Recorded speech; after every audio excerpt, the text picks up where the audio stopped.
क्षण कर्म चेतन बंधकारु, कर्म के अवसान का कह कर स्वरूप यथार्थ जग का, जो किया उपकार है उसके लिए जिन वाणी माँ को वंदना शत बार है, वंदना शत बार है, वंदना शत बार है। श्री ओम नमः सिद्धेभ्यः, ओम नमः सिद्धेभ्यः, ओम नमः सिद्धेभ्यः। नमो अर्हन्ताणं, नमो सिद्धाणं, नमो आयरीयाणं, नमो वज्झायाणं, नमो लोये सव्वसाहूणम्। मंगलम भगवान वीरो, मंगलम गौतमो गणी, मंगलम कुंद कुंदार्यो, जैन धर्मोस्तु मंगलम। सर्वमंगल मांगल्यम सर्वकल्याणकारकम, प्रधानम सर्वधर्माणां जैनम जयतु शासनम। वंदितु सव्वसिद्धे धुवमचलमनोवमं गदिं पत्ते, वोच्छामि समय पाहुड मिनमो सुद केवली भणिदम्। नमः समय साराय स्वानुभूत्या चकासते, चित्स्वभावाय भावाय सर्वभावान्तरच्छिदे। अनंत धर्मणस्तत्वं पश्यन्ति प्रत्यगात्मनः, अनेकांतमयी मूर्तिर्नित्यमेव प्रकाशताम्।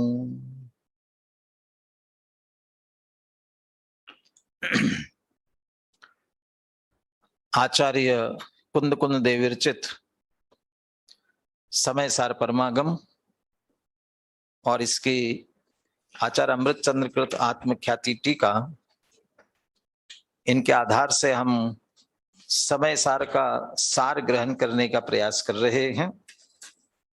जीव अजीव अधिकार 48वीं गाथा तक की चर्चा अपनी पूर्ण हो गई है और आज हम एक विशिष्ट गाथा पर चर्चा करने जा रहे हैं, 49वीं गाथा। ये गाथा जिनागम की सर्वाधिक महत्वपूर्ण गाथा है। जिनागम की सर्वाधिक महत्वपूर्ण गाथा क्यों है? जिनागम की सर्वाधिक महत्वपूर्ण गाथा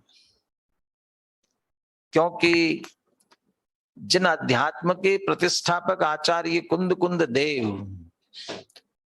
अभी मंगलाचरण में जिन्हें स्मरण किया, मंगलम कुंद कुंदारियो अर्थात समग्र आचार्य परंपरा के जो अग्रणी है, शिरोमणि है, ऐसे कुंद कुंद आचार्य जिन्होंने कहते हैं 84 पाहुड़ लिखे थे, जिसमें से अभी हमें एक तरह से 4 परमागम और जो 5वां अष्टपाहुड़ नाम का परमागम है उसमें 8 पाहुड़, इस रूप में 12 पाहुड़, 12 सानुवेक्षा आदि कुछ उपलब्ध हैं।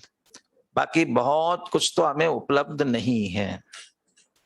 उनमें से जो हम पंच परमागम के नाम से प्रसिद्ध 5 ग्रंथ है, उन 5 ग्रंथों में जो एक गाथा आई समान रूप से, एक ही गाथा, वो ये 49वीं गाथा है।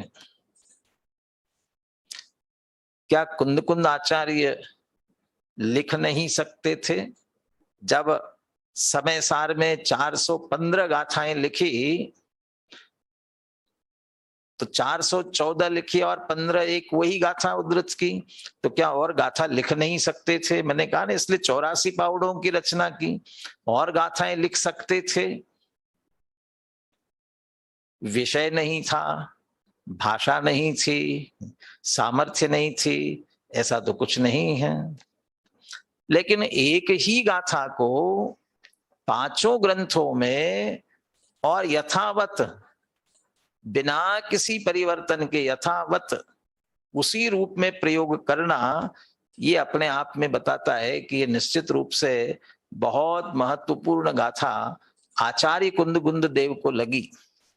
इसलिए उन्होंने अपने पांचों परमागमों में रखी।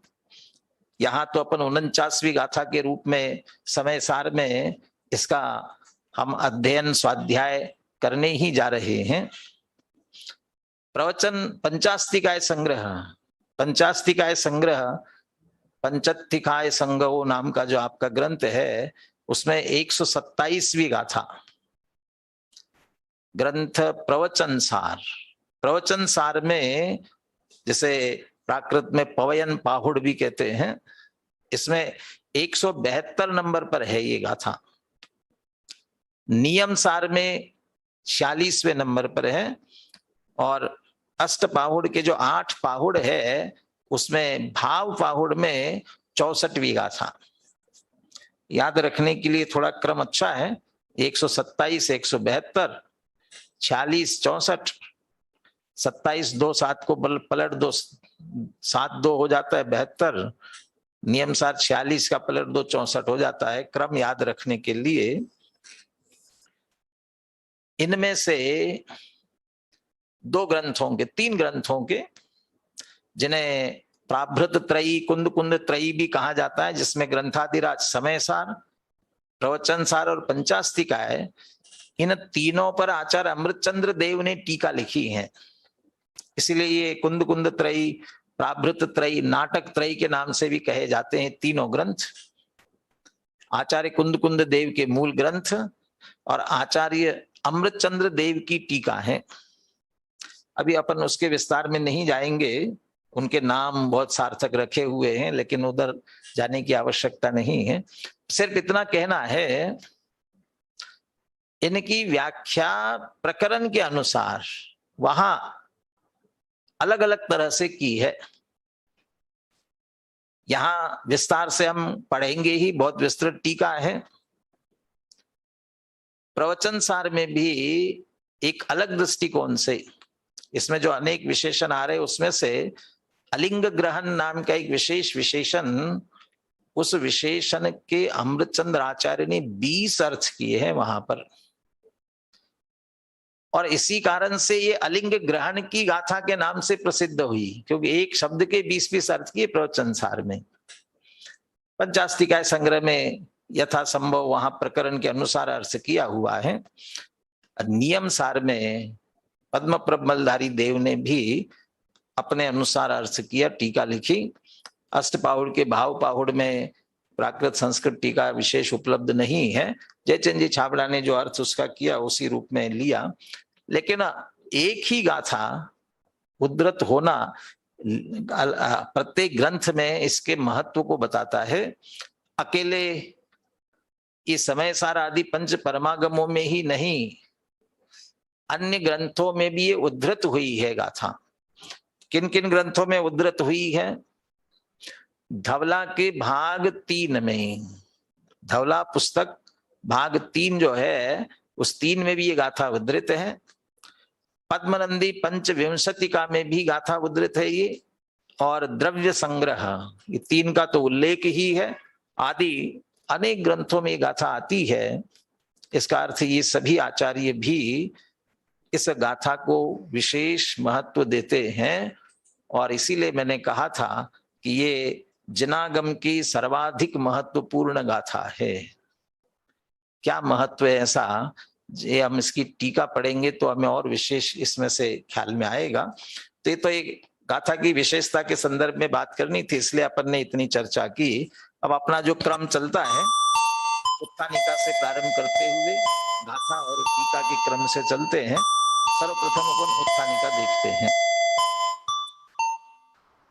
उत्थानिका में लिखते हैं आचार्य अमृतचंद्र देव, यदि एवं तरहि किम लक्षणः असौ एकः टंकोत्कीर्णः परमार्थः जीवः क्वेश्चन मार्क होना चाहिए। इति पृष्ठः प्राह, यदि एवं, यदि ऐसा है। अब यदि ऐसा है तो क्या मतलब कैसा? तो इसका मतलब कोई चर्चा पहले से चल रही है, अभी यदि करके बात की जाएगी। यदि ऐसा है तो कैसा? कि पहले अध्यवसानादि को जीव मानने वाले अन्य मत वालों का निराकरण किया कि नहीं, अध्यवसान जीव नहीं है, बल्कि उससे भिन्न चैतन्य स्वभावी आत्मा ही जीव है। अध्यवसानादि भाव तो ये पुद्गल द्रव्य परिणाम निपन्ना, पुद्गल द्रव्य के परिणाम से निष्पन्न है, इसलिए पुद्गल है। अध्यवसानादया भावा पुद्गल स्वभावा न ते जीवा, ये तो पुद्गल स्वभाव वाले हैं, जीव नहीं है। इसमें रिंगटोन की आवाज आ रही, डिस्टर्ब हो रहा है क्या?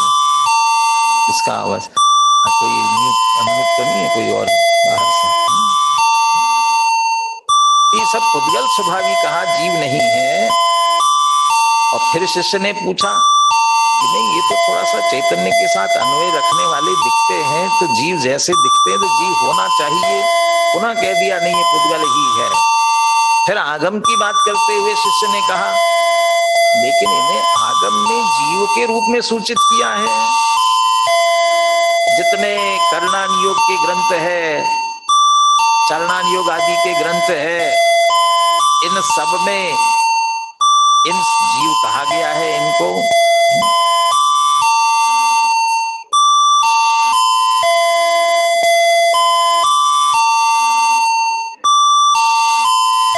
ये जो जीव कहा तो वो बात भी बता दी कि व्यवहार से इनको जीव कहा है। आवाज में कुछ प्रॉब्लम हो रही सभी को, सुनाई नहीं दे रहा कि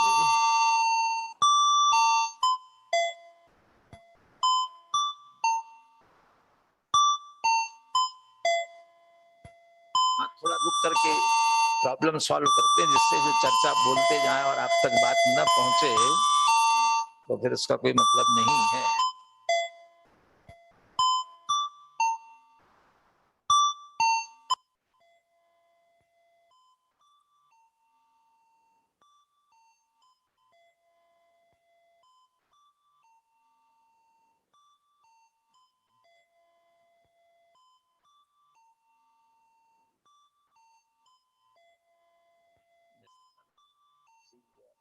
डिस्टर्ब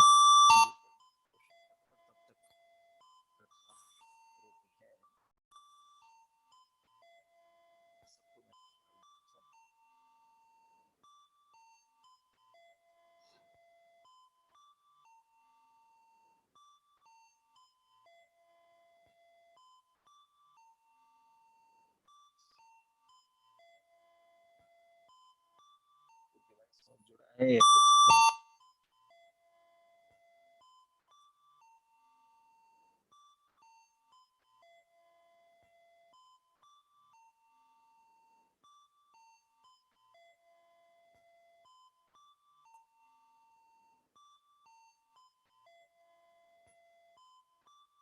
तो हुआ है, इसलिए वॉइस नहीं आ रही है आपको।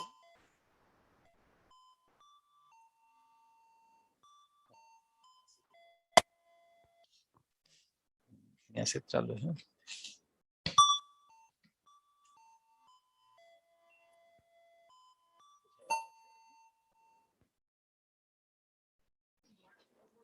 हाँ, ये वाला माइक गड़बड़ है, तो ये डायरेक्ट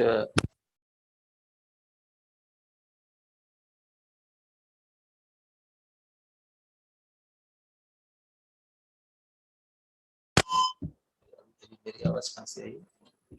इतना लेट कैसे आई बोलने की?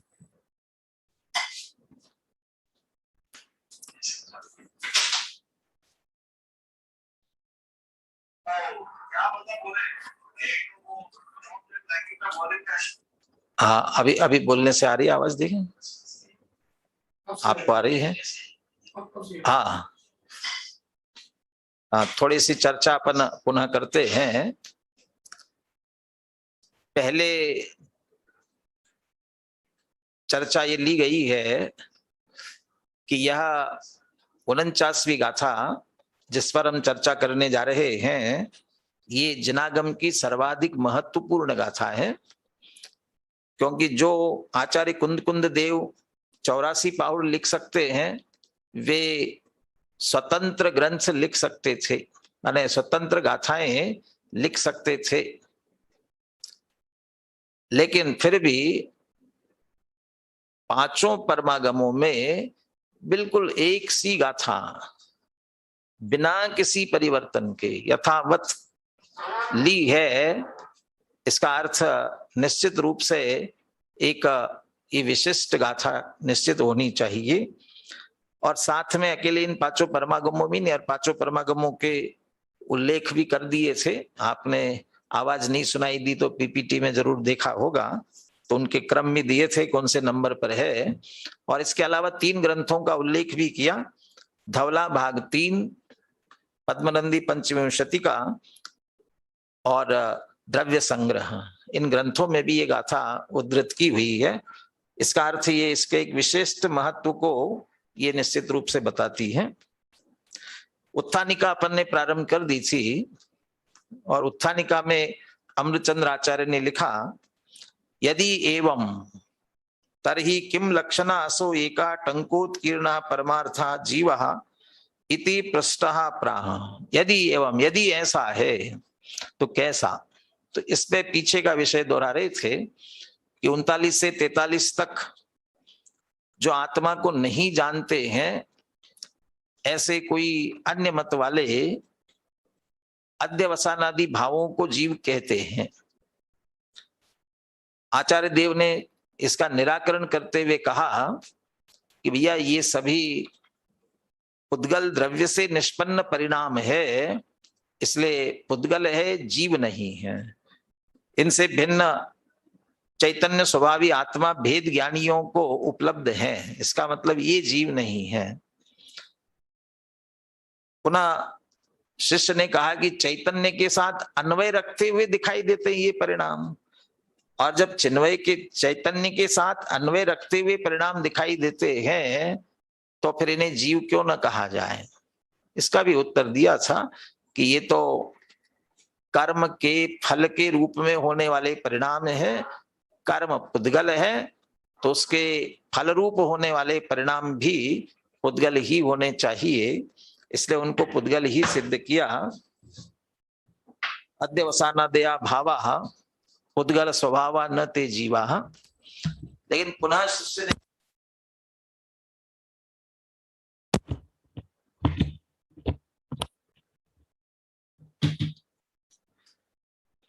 शिष्य ने आगम की तरफ से बात की कि ये अध्यवसानादि भाव सूत्र में, जिनवाणी में, आगम में इनको जीव कहा है। खास करके जितने चरणान योग के ग्रंथ हैं वहां पर इन जीवों की रक्षा करो, तो कौन से जीवों की रक्षा करना, और साथ में करणान योग में त्रस जीव, स्थावर जीव इत्यादि के रूप में इन सबको जीव कहा गया है। जब इन्हें जीव, साथ में जो राग द्वेषादि के परिणाम है, रागी जीव, द्वेषी जीव, इस रूप में इनको भी जीव कहा जाता है, तो फिर आप जीव नहीं ऐसा कैसे कहते हो। उसका उत्तर दिया था कि हाँ, जिनवानी में भी इन्हें जीव कहा, लेकिन व्यवहार से जीव कहा है। दृष्टांत भी दिया, राजा निकलता है बल, अपने दल बल के साथ, और ये कहा जाएगा कि राजा निकल रहा है, लेकिन उनमें राजा एक होता है। ऐसे नर नारकादि 4 गति 84 लाख योनियां, इन सबको भी जीव कहते हैं। राग द्वेषादि के परिणाम, इन सबको भी जीव कहते हैं, लेकिन कहते उनमें जीव एक है, इतने रूप नहीं है। तो निश्चय से तो एक जीव, व्यवहार से इतने रूप कहा जाता है, व्यवहार से उनको भी जीव कहा जाता है। अब यदि एवं, यदि ऐसा है, कभी कहते हो है जीव, कभी कहते हो नहीं है जीव, कभी कहते हो आद्यवसान आदि को भी जीव कहते हैं, कभी कहते हो कि नहीं चैतन्य स्वभावी ही जीव होता है। अब यदि यदि ऐसा है तो अब ये प्रश्न किया है, किम लक्षणा असौ एक टंकोत कीर्ण परमार्थ जीव। तो फिर हमें तो इस जीव का एक लक्षण बताइए, एक और वह कैसा होना चाहिए, परमार्थिक। फिर आप उसको नकार नहीं सके। और टंकोत कीर्ण, टाकी से उकेरा गया हो ऐसा। तो टाकी से उकेरा गया हो वो कौन सी बात कि पुनः न मिटे। वो टाकी से उकेरने पर एक छोटा सा उदाहरण ख्याल में आया, इसलिए बीच में बोल ही देता हूं।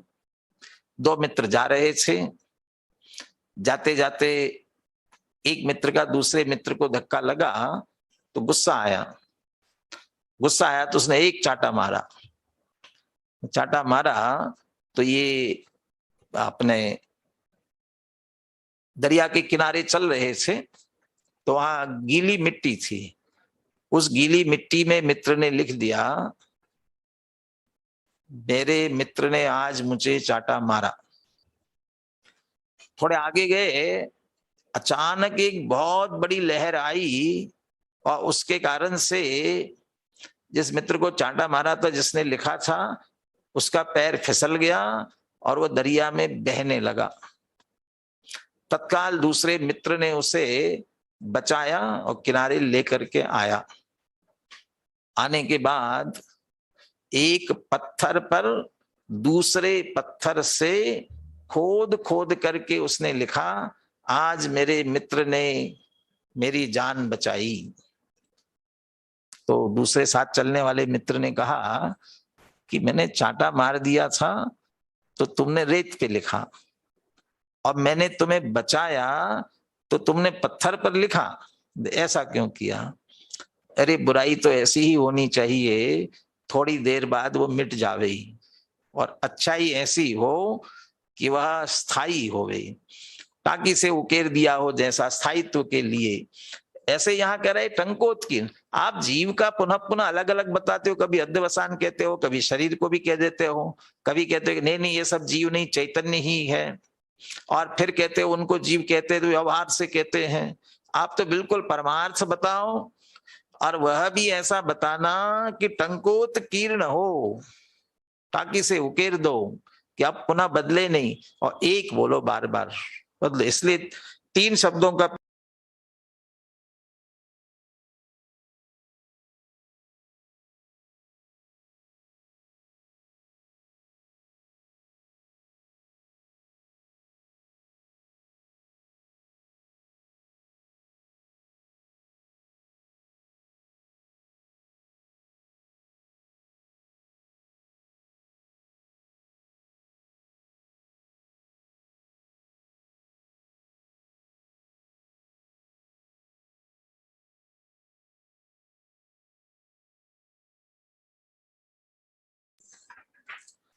तो ये गाथा क्यों महत्वपूर्ण है, अब ये बात ख्याल में आ गई होगी, क्योंकि इस गाथा में नो साउंड आ रहा है बार बार सभी का, कंफर्म कर लीजिए।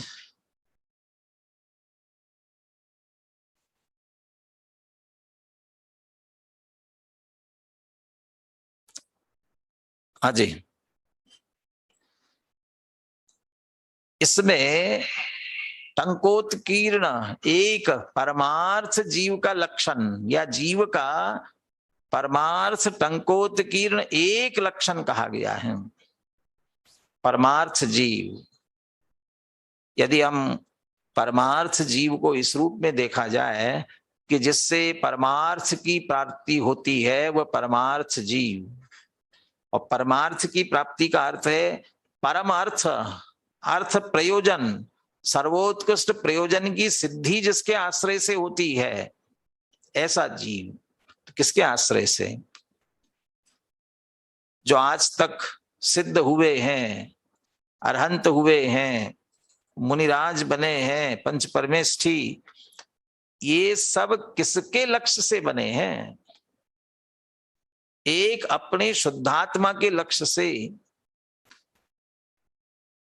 ऐसा जीव का स्वरूप जो शुद्धात्मा को निरूपित करता है, जिसका लक्ष्य करके पंच परमेष्ठी बनते हैं, मुक्ति के मार्ग पर चलकर मुक्त हुआ जाता है, जिसके श्रद्धान का नाम सम्यक दर्शन है, जिसके जानने का नाम सम्यक ज्ञान है, जिसमें लीनता का नाम सम्यक चारित्र है, श्रद्धा का श्रद्धेय, ज्ञान का ज्ञेय, ध्यान का ध्येय, चारित्र की चर्या का विषय, पुरुषार्थ का केंद्र, ऐसा जो स्वरूप है आत्मा का, जीव का, वो इस गाथा में कहा गया है। और इस वजह से ये गाथा, ये जनागम की सर्वाधिक महत्वपूर्ण गाथा है। अब हम इस गाथा का पाठ करने जा रहे हैं। हम इस गाथा को कंठ में भी बसाएं और हृदय में भी बसाएं, और इसके अनुसार ज्ञान, श्रद्धा और आचरण कर हम मुक्ति मार्ग पर चले। इस भावना के साथ हम इस गाथा को जरूर पढ़े और समझे। पाठ कर रहा हूं गाथा का।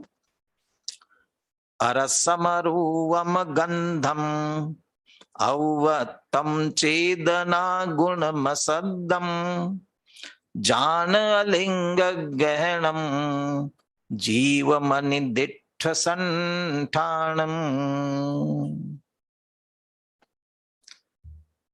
गुरुदेव बात यहां से प्रारंभ करते हैं। आचार्य देव इस गाथा में कह रहे हैं, जीवम जान, यदि अपना कल्याण करना है तो जीव जानो, जीव को जानो। पीछे 17वीं 18वीं गाथा आई ना, यदि मोक्ष की है कामना तो जीव नृप को जानिए। यदि मुक्ति की कामना है तो जीव नृप ही जीव को ही जानना चाहिए। यही पे हम तो अपना कल्याण चाहते हैं। सर्वप्रथम क्या करे? यदि सर्वप्रथम अपनी आत्मा को जानो। अच्छा, फिर क्या करे? पहले हमने कर लिया सबसे पहले, फिर क्या करे कि आत्मा को जानो। फिर क्या करे कि आत्मा को जानो। इसके अलावा आत्महित, आत्म कल्याण, मुक्ति का इसका दूसरा कोई उपाय ही नहीं है। इसलिए जीवम जान। अच्छा ठीक है, हम जीव को जानना चाहते हैं, देखना चाहते हैं, दिखाइए आप जीव कहाँ है, कैसा है। कि नहीं, वो दिखता नहीं है क्योंकि अरूप है। अरूपम, रूप है नहीं उसका, इसलिए अरूप है। अच्छा कोई बात नहीं है, दिखता नहीं है तो सुंगाई दो थोड़ा सा कैसा होता है।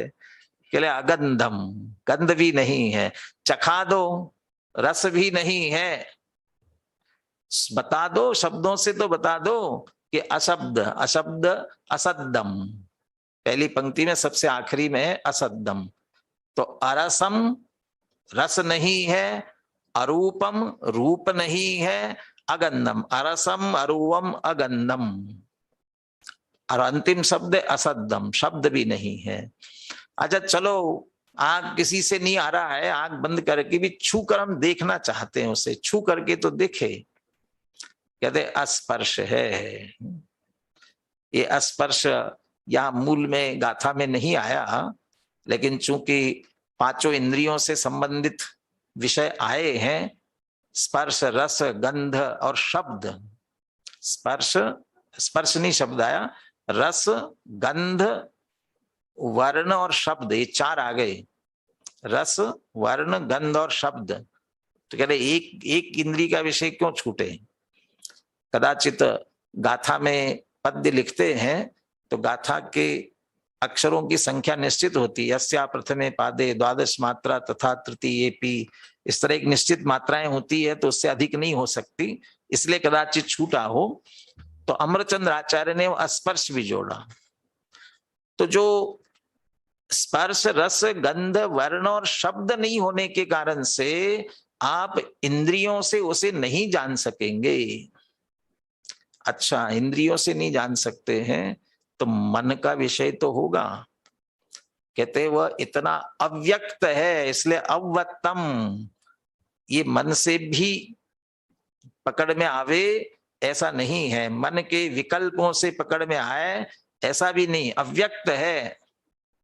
अच्छा चलो कोई बात नहीं है, कोई चिन्ह तो बता दो उसको जानने का, जिस चिन्ह से हम उसे पकड़ लेंगे। कोई चिन्ह भी ऐसा नहीं है, इसलिए का अलिंग ग्रहणम, किसी चिन्ह से उसे ग्रहण कर सको ऐसा नहीं, अलिंग ग्रहण।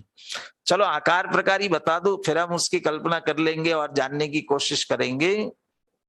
अनिर्दिष्ट संठानम, अनिर्दिष्ट संस्थान है। अरे ये तो सब कह रहे कि ऐसा नहीं ऐसा नहीं ऐसा नहीं ऐसा नहीं, तो है कैसा, कैसे जाने? बस एक ही है, आपने भी कहा था एक ही बता दो, तो एक ही है, चेतना गुणम, बस चैतन्य गुण वाला है। तो वास्तव में तो जीवम चेतना गुणम जान, जीव को चैतन्य गुण रूप जानो, ये मुख्य रूप से कहना चाहते हैं। बस चैतन्य पने से उसकी अस्थि है, चैतन्य रूप है। चेतन को है उपयोग रूप, बिन मूर्त चिन्ह मूर्त अनूप। जो उपयोग कहा, चेतन तो पहले ही कह दिया, जीव कह दिया, और उपयोग माने भी ज्ञान दर्शन चैतन्य ही है। वो चैतन्य ही एक ही रूप है, चेतना गुणम। एक अस्थि होती है और उसमें अनंत नास्ति होती है। ये इतना सा एक पेपर वेट भी देखा जाए ना, तो ये इतना सा पेपर वेट भी, ये पेपर वेट है और इसमें सारे जगत की नास्ति है, सारे जगत की ये है और बाकी सब नहीं है। ऐसा जीव कैसा है? बस चैतन्य गुणमय है और बाकी फिर नहीं नहीं नहीं तो कितने भी करो ना। और खास करके जिस बात की रुचि होती है उन्हीं बातों का निषेध किया जाता है।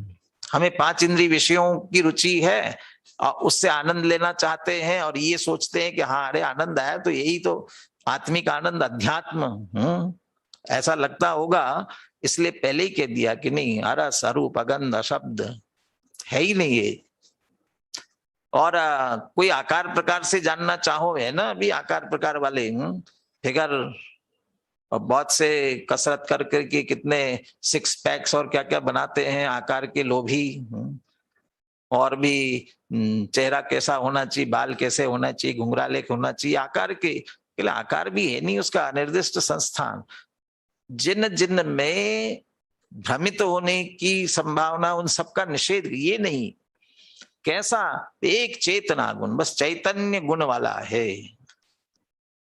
और एक इस गाथा से ये भी समझ लेना चाहिए, जिसमें रुचि हो रही हो ना, खाना खाते समय कभी लगे अरे आज तो जरा मजा नहीं आ रहा है, रस नहीं आ रहा है, तो सोच लेना चाहिए भैया आत्मा तो अरस है।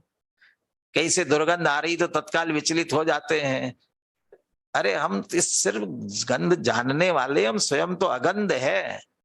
इनसे सबसे कभी मोटे हो गए तो बहुत ज्यादा चिंता करने लग जाते हैं, दुबले हो गए तो चिंता।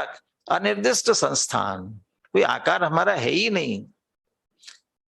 ये सब कुछ भी होता रहे, सचमुच चैतन्य पने में कुछ भी अंतर नहीं पड़ता। चेतना गुणम, चैतन्य गुण यथावत रहने वाला है। जो निगोद में सो ही मुझ में, सो ही मोक्ष मजार, अंतर भेद कछु भी नाही, भेद गिने संसार।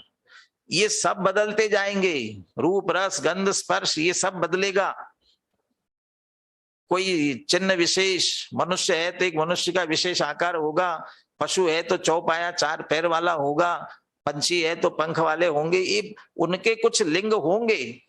ये सारे लिंग बदलते जाएंगे, ये सब बदलने वाले। एक चीज निगोद से लेकर मुक्ति तक नहीं बदलेगी, वह चैतन्यपना, चेतना गुणम। इसलिए वो चैतन्य गुण वाला है। ये इस तरह से चैतन्य गुण की महिमा बताने वाला। और अमृतचंद्र आचार्य ने तो इसकी टीका में गजब किया है।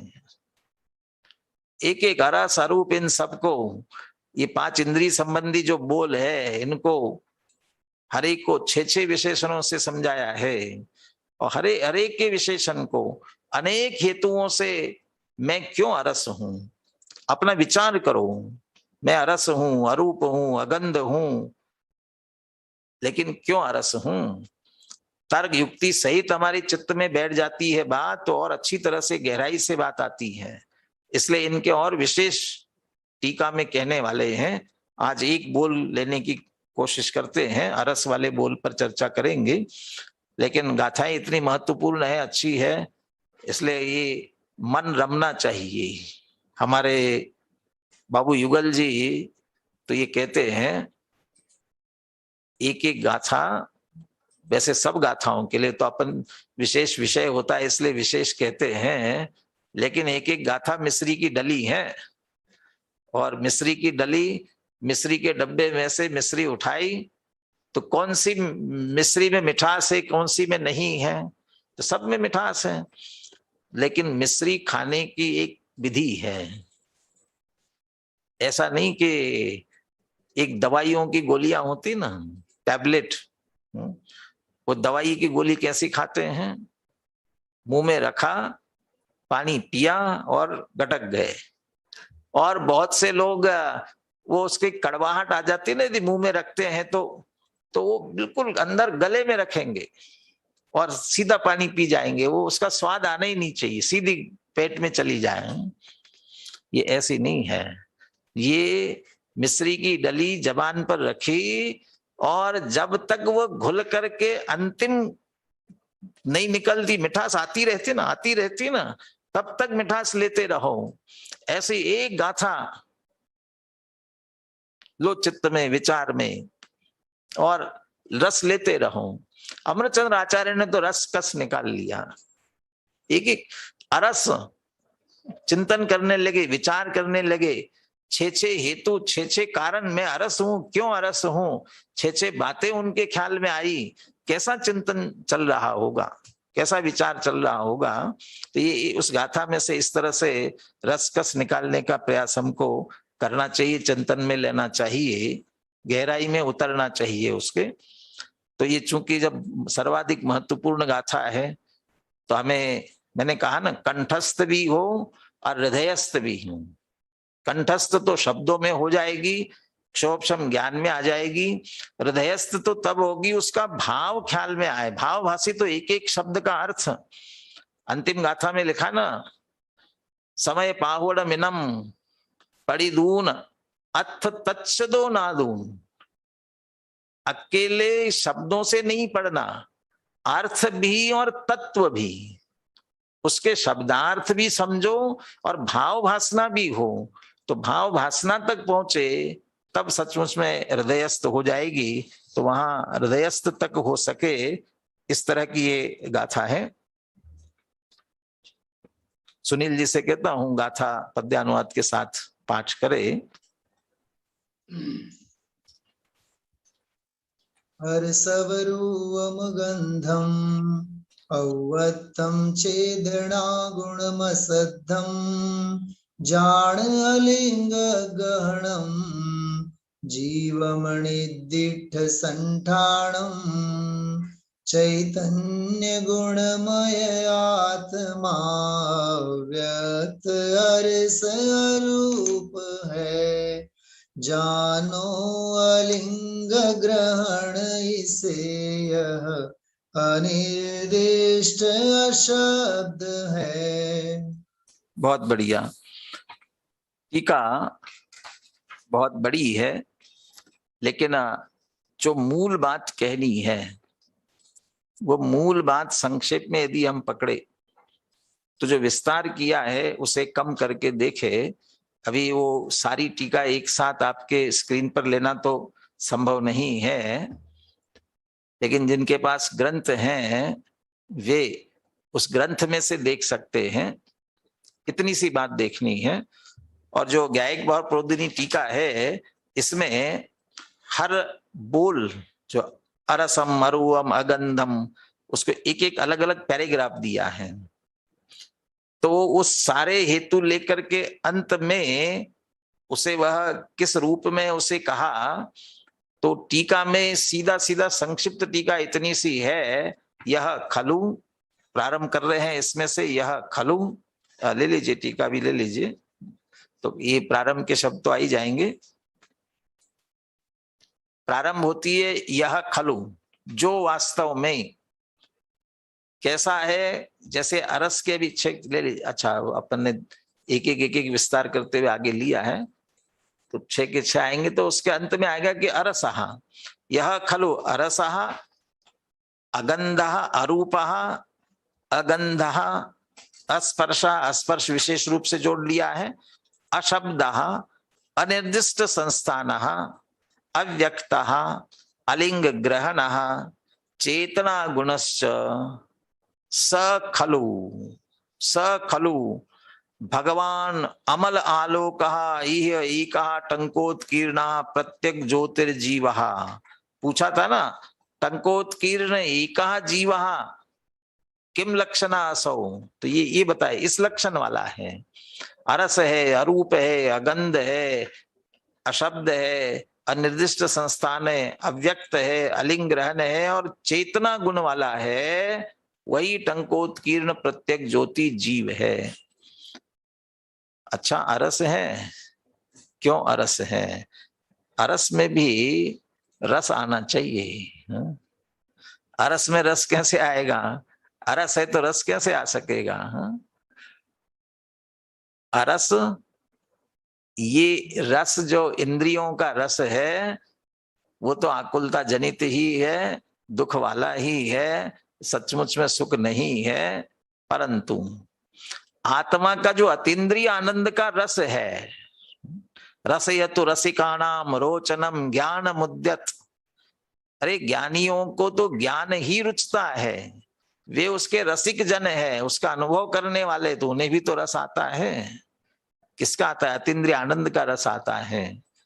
और जब वो रस आता है, जब आत्म अनुभव आवे, तब और कछु न सुहावे, गोष्ठी कथा कुतूहल विगटे, ये सब सहज दूर हो जाते हैं, बाकी किसी का। इसलिए अरस। अब अमृतचंद्र आचार्य कहते क्यों अरस हूं? क्योंकि जिस रस का हमें बहुत बहुमान आता है, रस का आनंद आता है, खाने पीने की रुचि वालों को रस बहुत अच्छा लगता है, उस रस से क्या संबंध है? 6 विषय, 6 हेतु, 6 कारण देते हैं, इस कारण से रस से हमारा कोई संबंध नहीं है। देखिए एक पर संक्षेप में बात करते हुए पूरी करते हैं, कोई बात रहेगी कल और चर्चा करेंगे। अपने को 4 दिन है अपने पास में। यह खलु पुद्गल द्रव्यात अन्यत्वेन अविद्यमान रस गुणत्वात्, अरे जिस रस से सरस अपने आप को मानना चाहते हो, वह रस गुण ही हम में नहीं है। क्यों नहीं है? क्योंकि हम जीव द्रव्य हैं और पुद्गल द्रव्य से अन्य है। यह खलु, जो वास्तव में पुद्गल द्रव्यात अन्यत्वेन, पुद्गल द्रव्य से अन्य होने के कारण अविद्यमान रस गुणत्वात्, रस गुण अविद्यमान होने से जीवः अरसः, जो अरस के लिए दे रहे ना सभी, इसलिए इन सबसे अरसपना सिद्ध कर रहे हैं। और गुणत्वात्, जो अविद्यमान रस गुणत्वात्, रस गुण अविद्यमान होने से, जिसमें रस गुण ही नहीं हो तो रस कैसे होगा, सरस कैसे होगा? इसलिए अरस है। और रस गुण क्यों नहीं है? कि पुद्गल द्रव्य से अन्य। रस किसमें होगा? कि पुद्गल द्रव्य में। और हम पुद्गल द्रव्य से अन्य हैं, तो हम में रस गुण नहीं है। अगला बोल, हम में रस गुण तो नहीं है, हम स्वयं ही रस गुण होंगे तो?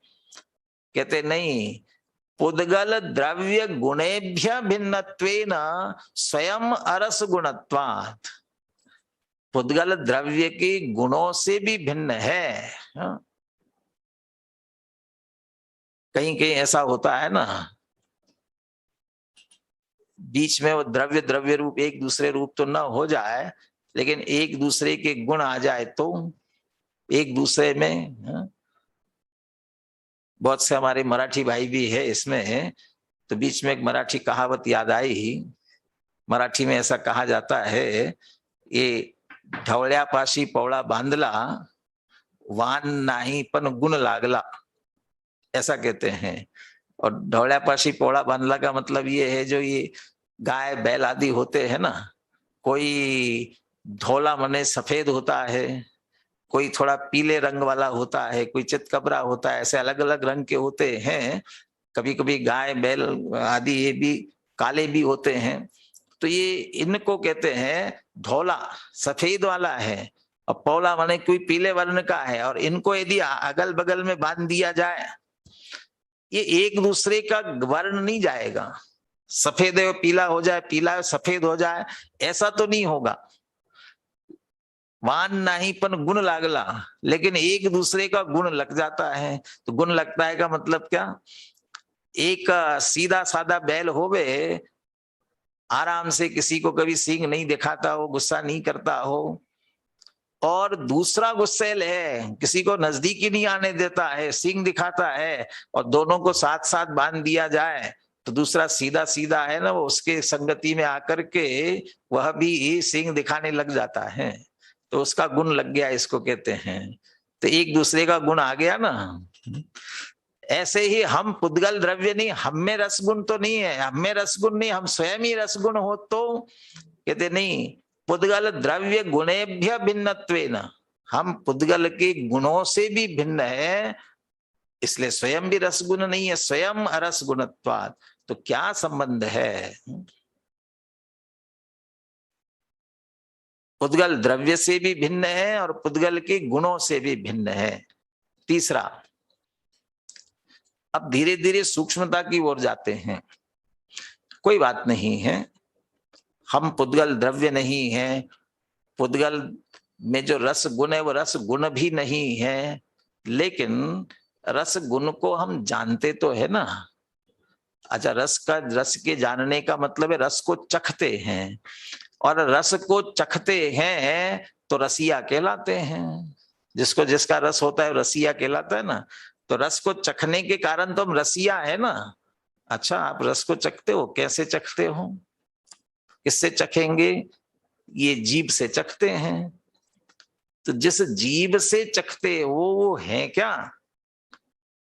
वो तुम्हारी है क्या? और जिसके कारण उससे चखने से तुम अपने आप को रस वाला मानना चाहते हो, अब उसका निषेध करते हैं।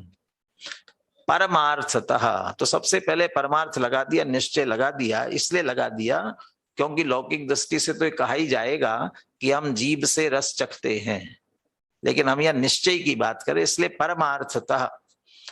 परमार्थतः, अभी थोड़ा बीच का हिस्सा छोड़ दीजिए, पुद्गल द्रव्य स्वामित्व अभावात, इसको थोड़ा छोड़ दीजिए।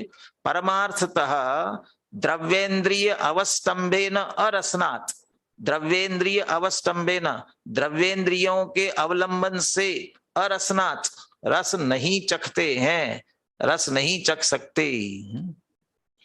द्रव्येन्द्रियों के अवलंबन से क्यों नहीं रस चख सकते?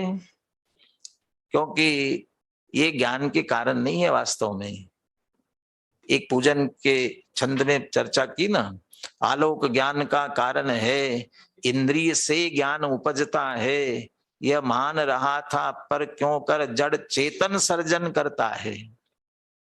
ये चैतन्य, ये जड़ चेतन का सर्जन कैसे? द्रव्येंद्रिया, ये तो द्रव्येंद्रियों से चखने का काम कैसे होगा? क्योंकि ये जड़ है। अच्छा, क्यों जड़ है? अब वो बात लेते हैं। पुद्गल द्रव्य स्वामित्व अभावात, पुद्गल द्रव्य के स्वामी पने का हमें अभाव है, इसलिए हम द्रव्येंद्रिय के अवलंबन से रस नहीं चखते। ये दोनों बातें तो अलग। पुद्गल द्रव्य का स्वामी और द्रव्येंद्रिय का क्या संबंध?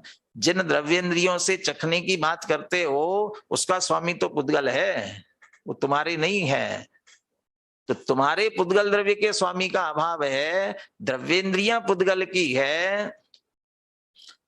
31वीं गाथा की टीका में अपन ने पढ़ा था, शरीर परिणाम आपन्नानि द्रव्येंद्रियाणि, शरीर परिणाम को प्राप्त ऐसी द्रव्येंद्रिया, और ये शरीर जड़ है, इसके ये अंग द्रव्येंद्रिया, तो ये भी जड़ पुद्गल ही है।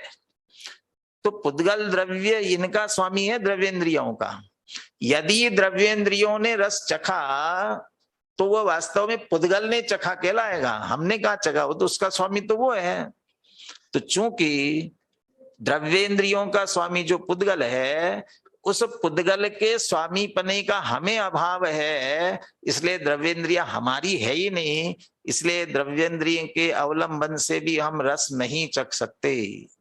तो द्रव्येंद्रिय अवस्टम्भेन अरसनात्, द्रव्येंद्रिय से रस नहीं चखते तो रस से क्या संबंध रहा, इसलिए हम अरस है। ये तीसरा बोल। तो ठीक है, द्रव्येंद्रिया तो नहीं है, लेकिन भावेंद्रिय से तो हम जानते हैं ना, द्रव्येंद्रिय तो जड़ की, तो बाहर के निवृत्ति उपकरणम द्रव्येंद्रियम, निवृत्ति और उपकरण बाहर के है ना, ये तो जड़ की रचना है। निवृत्ति और उपकरण, निवृत्ति माने ये जो आकार प्रकार दिख रहा है, और उपकरण इसमें जो जानने में कारण आने वाले इसके अंग है अंदर के, जैसे आंख, आंख में ये बाहर का दिख रहा है, थोड़ा अंतर भी हो सकता है, उपकरण निवृत्ति में मूल में देख लेना थोड़ा, माने ये बाहर की रचना है एक, और एक देखने के असली काम आते हैं इसमें जो रेटिना और वो कहलाता है वो। कान में भी ये बाहर की रचना, ये कान दिख रहा है, ये कुछ काम का नहीं है, इसके अंदर जो पर्दा है वो उस तरीके से, ये दोनों, लेकिन वो पर्दा भी हो चाहे बाहर की रचना, ये सब द्रव्येंद्रिय हैं, इससे नहीं। ये तो हम बचपन में बालबोध पाठमाला में पढ़ चुके हैं। यदि ये इंद्रियां, ये जवान रस को चखती होवे, तो मुर्दे की भी जबान है, जिह्वा इंद्रिय है ना, तो उस मुर्दे को भी चखना चाहिए, क्यों नहीं चखती, जड़ है, उससे नहीं चखा जाता। तो कौन, उसके अंदर जो भावेंद्रिय है। और भावेंद्रिय क्या है, तत्वार सूत्र में कहते हैं लब्धिपयोगो भावेंद्रियम, लब्धि और उपयोग। लब्धि क्या है कि जितने जानने की क्षमता हमें क्षयोपशम से मिली है, जितना जितना जानने का हमारे पास क्षयोपशम है, अभी मेरे पास में 5 इंद्रिय मन से जानूं इतनी शक्ति है, इतनी मुझे लब्धि है, तो मुझे ये इस प्रकार के क्षयोपशम के कारण से मिली है, तो क्षयोपशम। और मैं वर्तमान में जिसको जानूं, जिसका क्षयोपशम है उसको जानूंगा, तो ये भावेंद्रिय जो है, लब्धि और उपयोग, ये भावेंद्रिय। तो इस भावेंद्रिय से तो हम जानते हैं ना, इस भावेंद्रिय से तो हम रस चख रहे हैं, इस जवान से, ये जड़ जिह्वा से तो नहीं चख रहे, उससे तो चख रहे हैं, उसका भी निषेध कर रहे अगले बोल में। चौथा बोल, स्वभावतः क्षयोपशमिक भाव अभावात भावेंद्रिय अवलंबेन अरसनात्। अब स्वभाव की बात करते हैं, क्योंकि यहाँ स्वाभाविक जीव का लक्षण पूछा गया है, स्वभाव वाला। अब उसी स्वभाव को पकड़ो, और जब हम स्वभाव से देखते हैं तो मेरे स्वभाव में क्षयोपशमिक भाव का भी अभाव है, और क्षयोपशमिक भाव का अभाव, और क्षयोपशम वो इंद्रिया भावेंद्रिय है, लब्धि उपयोग वाली वो भावेंद्रिय है, और मेरे स्वभाव में ये है नहीं। तो मैं अपने स्वभाव से देखता हूं तो भावेंद्रिय से भी रस नहीं चखता हूं। तो भावेंद्रिय अवलंबेन अरसनात्, भावेंद्रिय के अवलंबन से भी नहीं चखने से रस को अरस हूं। अरे कैसी बात करते हो, भावेंद्रिय से तो चखा ही जाता है, भावेंद्रिय से तो ज्ञान होता है। हाँ होता होगा, लेकिन मैं अपने स्वभाव को देखता हूं तो भावेंद्रिय है ही नहीं। पुनः 31वीं गाथा, जिन्हें विशेष जिज्ञासा हो वहां देख ले वे। द्रव्येंद्रियों से भेद विज्ञान किया, शरीर परिणाम आपन्नानि द्रव्येंद्रियानि, और किससे, सूक्ष्म चैतन्य स्वभाव के लक्ष्य से, आश्रय से। हम चैतन्य स्वभावी है, ये द्रव्येंद्रिया शरीर परिणाम को प्राप्त, इसलिए जड़ है, इसलिए मैं नहीं हूं। और भावेंद्रिय, ये भावेंद्रिया खंड खंड ग्रहण करती है। जो भावेंद्रिय अर्थात क्षयोपशम, यदि रसना इंद्रिय संबंधी क्षयोपशम है तो रस को ही ग्रहण करेगी। चक्षुर इंद्रिय संबंधी क्षयोपशम है, वह रूप को ही ग्रहण करेगी और खंड खंड ग्रहण करेगी। जिस समय रस चख रहे हो, रूप देखने में नहीं आएगा, विषय नहीं बनेगा, वो तो जल्दी जल्दी होता है, इसलिए हमें लगता है कि एक साथ ग्रहण कर रहे हैं, लेकिन एक समय में क्षयोपशम से एक ही विषय बनता है। ये जो खंड खंड ग्रहण करना, तो कहते हैं हमारा स्वभाव क्या है, अखंड चैतन्य स्वभाव, अनुभव में आते हुए अखंड चैतन्य स्वभाव से खंड खंड ग्रहण करने वाले भावेंद्रियों पर विजय प्राप्त की, अर्थात इनसे अपने को भिन्न किया। तो ये हमने अपने स्वभाव को देखे तो उसमें क्षायोपशमिक भाव नहीं है। 4-5 भावों में से औदयिक, औपशमिक, क्षायोपशमिक, क्षायिक और पारिणामिक, तो कौन से भाव है हम इनमें से? औदयिक, औपशमिक, क्षायोपशमिक, क्षायिक और पारिणामिक कौन से हैं? परम पारिणामिक भाव स्वरूप है हम। ये परम पारिणामिक भाव, ये हमारा स्वभाव है। और ये स्वभाव है तो ये चारों ही भावों का अभाव है। तो क्षोभशम भाव भी हमारा स्वभाव नहीं है, और वो भावेंद्रिया क्षोभशम भाव रूप है, और उनसे कदाचित रस चखा जाता होगा, तो हमारी है नहीं। इसलिए हम भावेंद्रिय के अवलंबन से भी वास्तव में रस नहीं चखते। या ध्यान रखना, पिछले द्रव्येंद्रिय में भी परमार्थता लगाया है, निश्चय। व्यवहार से तो कहा ही जाएगा, ये जिह्वा इंद्रिय से रस चखा जाता है तो कहा जाएगा, ये तो व्यवहार की बात है। अभी परमार्थ की बात चल रही, और यहाँ भी क्षोभशम से होता है, वो सामान्य बात है कि स्वभाव की दृष्टि से, स्वभावतः क्षयोपशमिक भाव का भी अभाव होने से भावेंद्रिय के अवलंबन से भी रस नहीं चखते। लेकिन रस को जानते तो है ना, कुछ तो संबंध है रस को जानने का। हाँ, जानते तो हो, उसके कारण रस नहीं कह सकते। क्यों नहीं कह सकते? अगला बोल। धीरे धीरे बहुत सूक्ष्मता की ओर जा रहे हैं। अगला बोल इससे सूक्ष्म है। अगले बोल में रस के जानने का निषेध नहीं करेंगे। रस को जानता तो है, और रस को जानना तो हो गया, उतना जानने का संबंध तो हुआ, उसलिए रस वाला मान लो। देखिए क्या हेतु देते हैं। सकल साधारण एक संवेदन परिणाम स्वभावत्वात् केवल रस वेदना परिणाम आपन्नत्वेन अरसनात्। हमें रस वाला कहा जा सकता था कदाचित हम अकेले रस को जानते, लेकिन अंतिम बात लेते हैं पहले। केवल रस वेदना परिणाम आपन्नत्वेन अरसनात्, हम अकेले रस वेदना परिणाम को ही प्राप्त होकर के रस को नहीं चखते। क्यों नहीं चखते? क्योंकि अकेले रस को जानना ये हमारा स्वभाव नहीं है। तो क्या स्वभाव है? वो स्वभाव पहले बताते हैं। सकल साधारण एक संवेदन परिणाम स्वभावत्वात्। सकल सारे जितने गेय है, उन सारे गेयों में साधारण एक संवेदन परिणाम, माने जानना जानना जानना जानना, ये साधारण। अग्नि जलाती है, अग्नि जलाती है। मैं पूछूं किसको, किसको जलाती है अग्नि? क्या उत्तर होगा? उल्टा पूछा जाए, किसको नहीं जलाती? सबको जलाना अग्नि का स्वभाव है, ऐसा जीव जानता है। किसे? कि सबको। तो सबको जानना, साधारण जानना जानना, ये स्वभाव है। इसलिए अकेले रस को प्राप्त होकर के, रस वेदना रस को जानने रूप से परिणमित होकर के रस नहीं चखता। जैसे चिकित्सा संबंधी जिसे ज्ञान है तो उसे अकेला चिकित्सा संबंधी ज्ञान है, इसलिए डॉक्टर कहते हैं। जिसको कानून का ज्ञान है, वकालत, इसलिए उसको वकील कहते हैं। जैसे बिल्डिंग बनाना करना इत्यादि, वो इंजीनियरिंग संबंधी ज्ञान है, उसे इंजीनियर कहते हैं। तो तत्त संबंधी ज्ञान के अनुसार हम नाम देते हैं।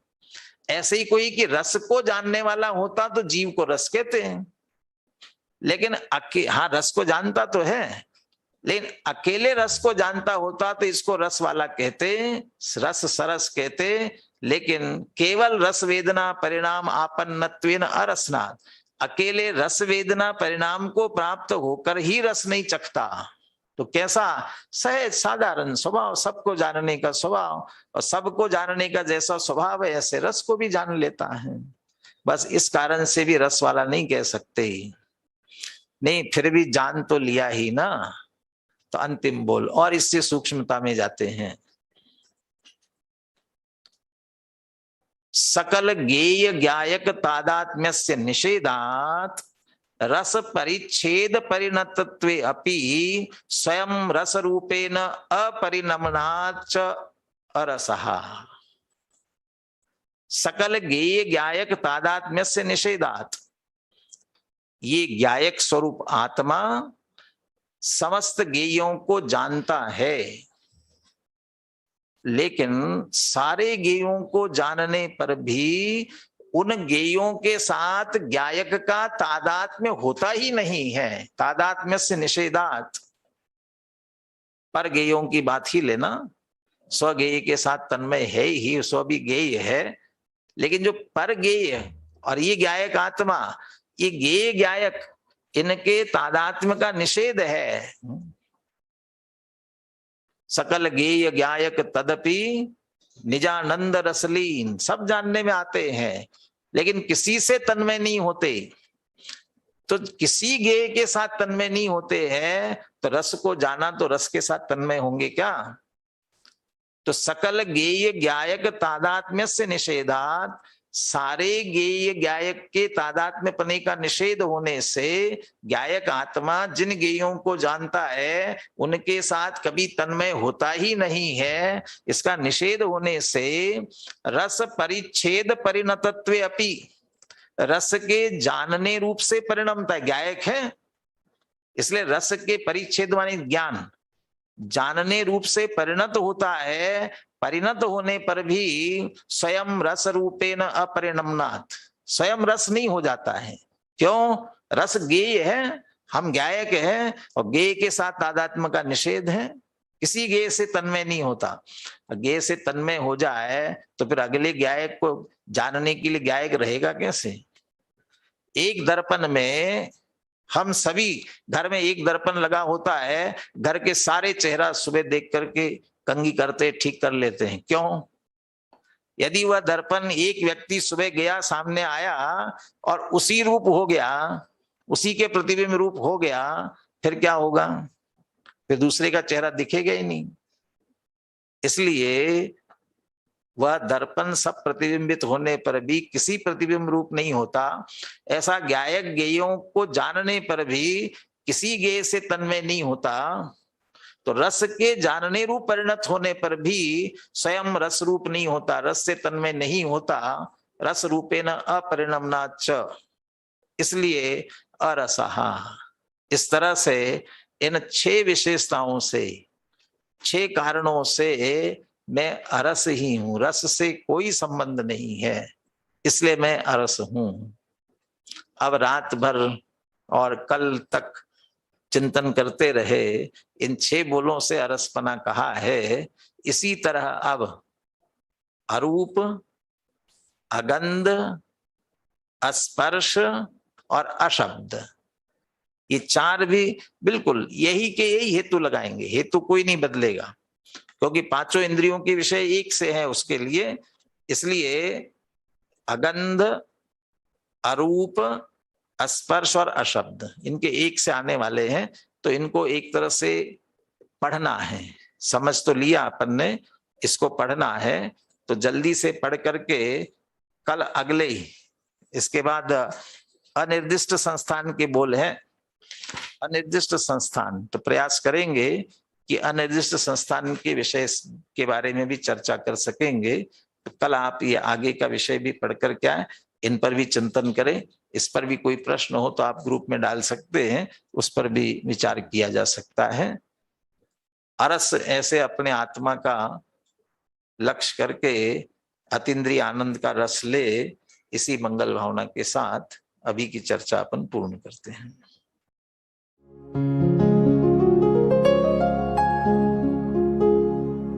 निज निधि निज में बताए, यह अनंत उपकार है उसके लिए जिन वाणी माँ को वंदना शत बार है, वंदना शत बार है, वंदना शत बार है।